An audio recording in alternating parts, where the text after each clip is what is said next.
So hi guys, ani day nga kuan paglabay na mo grabing pangitayo na mo og kanang unsa mo kanon, pero ang nakita na mo kay lechon with rice.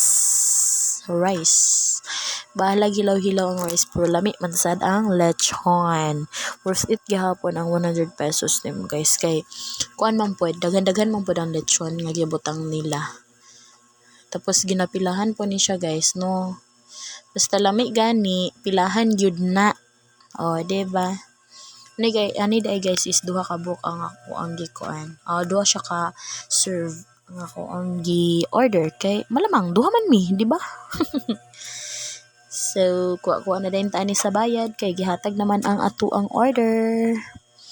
Then pagkataod-taod ani kay mag picture na ta. Kay pagka man og picture and then daghan man pud tao mangita pa mig pwesto namong kananan.